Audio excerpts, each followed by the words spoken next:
Michel de Montaigne and Wisdom by John Vespasian. I have a simple definition of wisdom. It consists of just 7 words. I define wisdom as the habit of seeing what is hidden. It is a short but highly demanding definition, which disqualifies most mindless rituals and educated nonsense.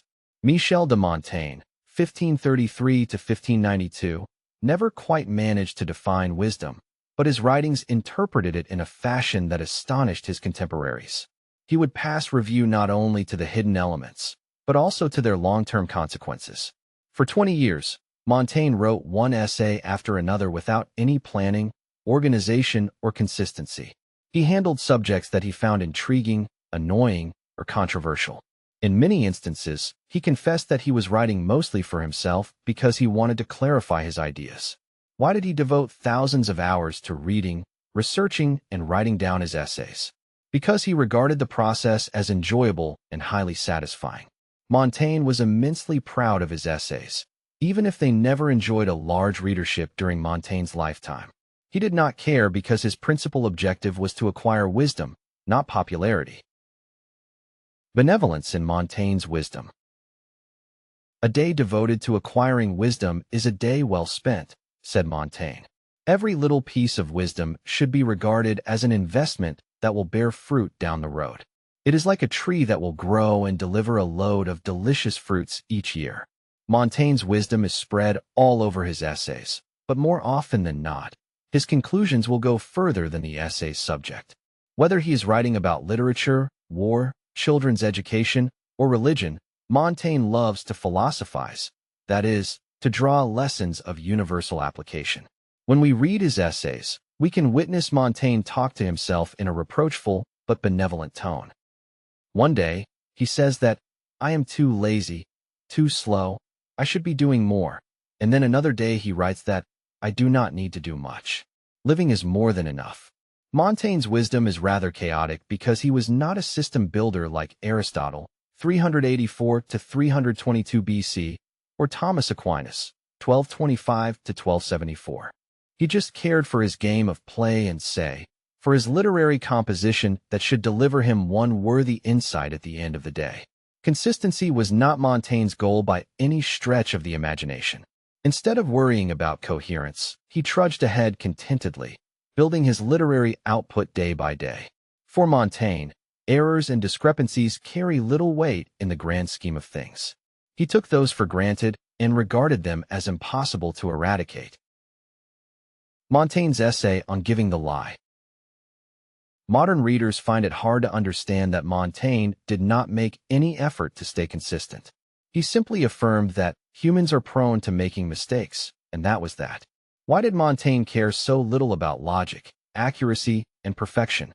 Because, each day, he was confronted with one key decision. He had to decide whether to write fast or preciously, quickly or flawlessly, promptly or cleanly. Faced with the dichotomy of speed versus perfection, he did not hesitate for a moment.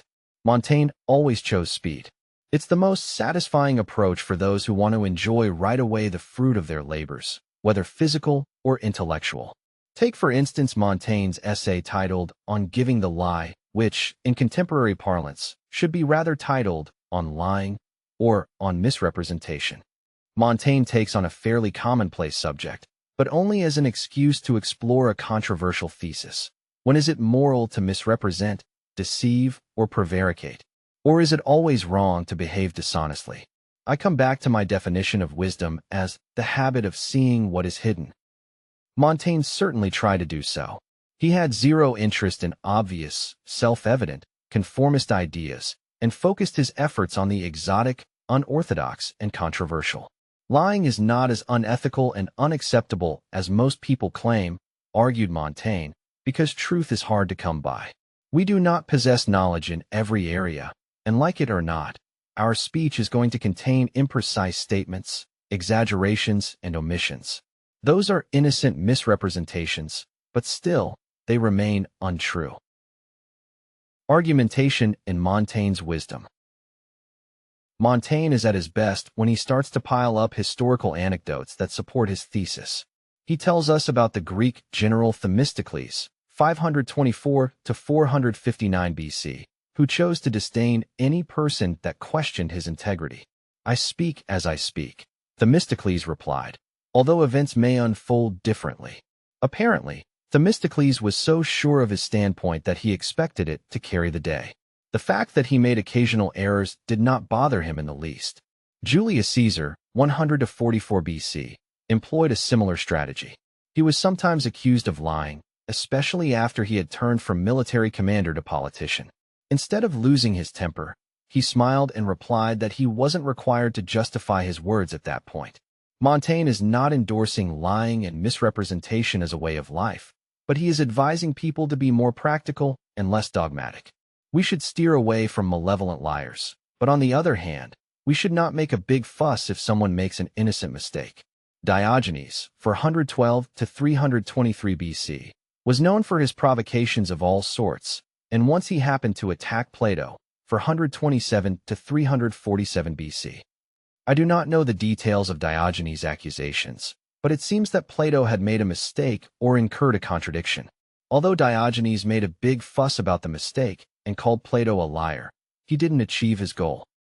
He didn't succeed at infuriating or shaming Plato, who simply replied, "I will say nothing." Instead of engaging in an acrimonious debate, Plato kept silent and the story was soon forgotten.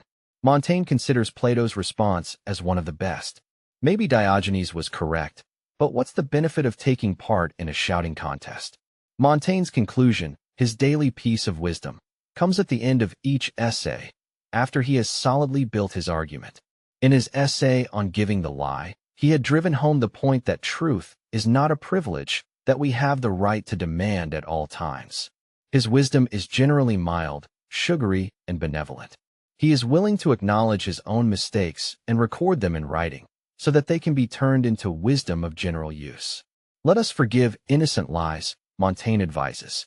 Let us not make a big fuss when someone behaves arrogantly, mistakenly, or inconsiderately, since we have surely misbehaved ourselves more often than we can tell. If you are interested in applying rational ideas to all sorts of situations here and now, I recommend my book, Rational Living, Rational Working. For more information, go to johnvespasian.com.